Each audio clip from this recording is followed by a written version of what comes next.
Enquanto Apolo estava em Corinto, Paulo viajou pelas regiões do interior até chegar a Éfeso, no litoral, onde encontrou alguns discípulos. Ele lhes perguntou: "Vocês receberam o Espírito Santo quando creram?" "Não", responderam eles. "Nem sequer ouvimos que existe o Espírito Santo." "Então que batismo vocês receberam?" perguntou ele. "O batismo de João", responderam. Paulo disse: "João batizava com o batismo de arrependimento, dizendo ao povo que cresce naquele que viria depois, isto é, em Jesus." Assim que ouviram isso, foram batizados em nome do Senhor Jesus. Paulo lhes impôs as mãos e o Espírito Santo veio sobre eles. E falaram em línguas e profetizaram. Eram ao todo uns 12 homens. Em seguida, Paulo foi à sinagoga e ali pregou corajosamente durante 3 meses, argumentando de modo convincente sobre o reino de Deus. Mas alguns deles se mostraram endurecidos, rejeitaram a mensagem e falaram publicamente contra o caminho. Paulo então deixou a sinagoga e levou consigo os discípulos, passando a realizar discussões diárias na escola de Tirano. Isso continuou durante os 2 anos seguintes, e gente de toda a província da Ásia, tanto judeus como gregos, ouviu a palavra do Senhor. Deus concedeu a Paulo o poder de realizar milagres extraordinários.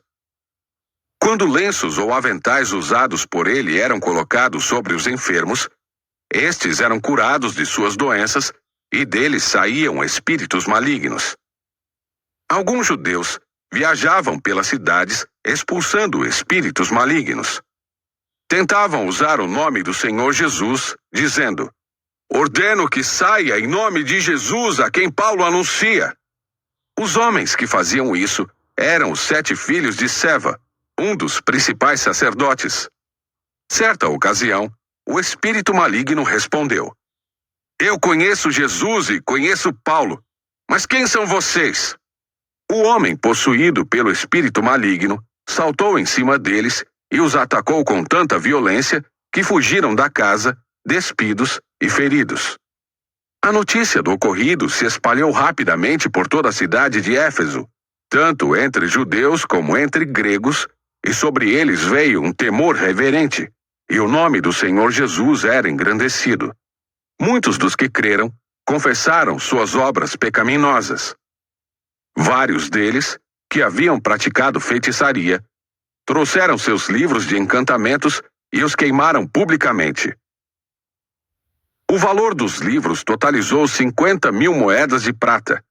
Assim, a mensagem a respeito do Senhor se espalhou amplamente e teve efeito poderoso. Depois disso, Paulo se sentiu impelido pelo Espírito a passar pela Macedônia e a Acaia antes de ir a Jerusalém. "E de lá devo prosseguir para Roma", disse ele. Então, enviou adiante dele a Macedônia 2 assistentes, Timóteo e Erasto, e permaneceu um pouco mais na província da Ásia. Por essa época, houve um enorme tumulto em Éfeso por causa do caminho. Começou com Demétrio, ourives que fabricava modelos de prata do templo da deusa grega Ártemis, e que empregava muitos artífices. Ele os reuniu a outros que trabalhavam em ofícios semelhantes e disse: "Senhores, vocês sabem que nossa prosperidade vem deste empreendimento. Mas, como vocês viram e ouviram, esse sujeito, Paulo, convenceu muita gente de que deuses feitos por mãos humanas não são deuses de verdade. Fez isso não apenas aqui em Éfeso, mas em toda a província. Claro que não me refiro apenas à perda do respeito público por nossa atividade. Também me preocupa que o templo da grande deusa Ártemis perca sua influência e que esta deusa magnífica, adorada em toda a província da Ásia e ao redor do mundo, seja destituída de seu grande prestígio." Ao ouvir isso, ficaram furiosos e começaram a gritar: "Grande é Ártemis dos Efésios!" Em pouco tempo, a cidade toda estava uma confusão. O povo correu para o anfiteatro, arrastando os macedônios Gaio e Aristarco, companheiros de viagem de Paulo. Ele também quis entrar, mas os discípulos não permitiram. Alguns amigos de Paulo, oficiais da província, também lhe enviaram um recado no qual suplicaram que não arriscasse a vida entrando no anfiteatro. Lá dentro, em polvorosa, o povo todo gritava e cada um dizia uma coisa. Na verdade, a maioria nem sabia por que estava ali. Entre a multidão, os judeus empurraram Alexandre para a frente e ordenaram que explicasse a situação. Ele fez sinal pedindo silêncio e tentou falar. No entanto, quando a multidão percebeu que ele era judeu, começou a gritar novamente e continuou por cerca de 2 horas. Grande é Ártemis dos Efésios! Por fim, o escrivão da cidade conseguiu acalmar a multidão e disse: Cidadãos de Éfeso, todos sabem que Éfeso é a guardiã do templo da grande Ártemis, cuja imagem caiu do céu para nós.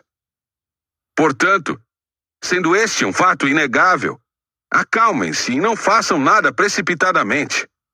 Vocês trouxeram estes homens aqui, mas eles não roubaram nada do templo nem disseram coisa alguma contra a nossa deusa.